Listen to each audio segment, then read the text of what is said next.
पराक्रमी राजा भौमासुर था।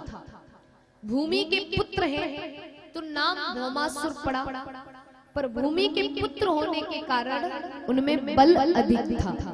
तो बल अधिक होने के कारण वो उस बल का दुरुपयोग करते हैं, क्योंकि मनुष्य की आदत होती है कि उसके पास ज्यादा मात्रा में कोई भी वस्तु प्राप्त हो जाए, चाहे वो धन हो, पद हो, उसका दुरुपयोग करेगा।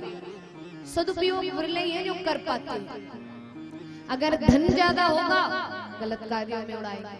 इतना तो कमाते, थोड़ा बहुत यहाँ भी चला गया, कौन सी कमी पड़ रही है।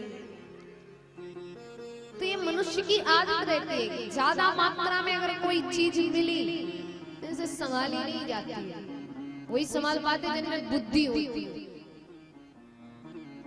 तो भौमासुर के पास बल अधिक है, तो उस बल का दुरुपयोग करते हैं। कैसे कि देश विदेश के राजा महाराजाओं की कन्याओं का हरण करते हैं और एक एक कारागृह में बंद करते जा रहे हैं। बंद करते करते ऐसे वो सोचते कि एक कन्याएं एक साथ 20,000 हो जाए, तब जाके हम इनसे विवाह कर लेंगे। वैसे करते करते वो कन्याएं 16,100 हो जाती। अब वो कन्याएं ठाकुर जी के लिए पुकारती हैं कि ठाकुर जी कुछ भी करो पर हमें इस बंदी गृह से मुक्त कराओ।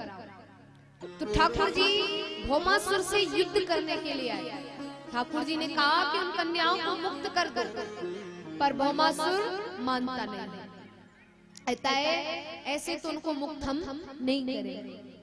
ठाकुर जी कहते तो मुझसे युद्ध करो। फिर भौमासुर कहता है युद्ध करने को मैं तैयार हूं। तब ठाकुर जी का और भौमासुर का युद्ध होता है। दोनों का युद्ध हुआ तो अंततः ठाकुर जी ने भौमासुर का उद्धार किया और उन कन्याओं को बंदी गृह से मुक्त किया। अब ठाकुर जी उन कन्याओं से कहते कि देखो अभी तक तो आप बंदी गृह में थे, पर अब हमने आपको मुक्त करा दिया है, तो अब आप लोग सब अपने अपने घर की ओर जाइए, राजमहल की ओर जाइए।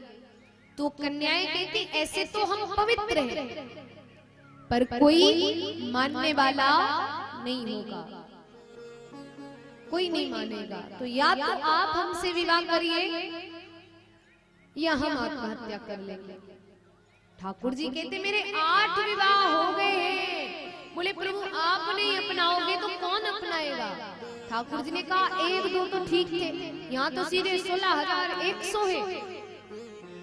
बोले प्रभु या तो आप अपनाओ वरना हम आत्महत्या करेंगे, क्योंकि वापस राजमहल को हम नहीं जाने वाले। ठाकुर जी मनी मन सोचते कि अगर इन कन्याओं ने एक साथ आत्महत्या करी तो इसका पाप तो मुझे भी लगेगा। तो ठाकुर जी कहते ठीक है मैं विवाह करने को तैयार हूं। तब ठाकुर जी का विवाह एक साथ उन 16,100 कन्याओं के साथ करा दिया जाता है। तो इस प्रकार से ठाकुर जी के कुल कितने विवाह हुए? 16,108।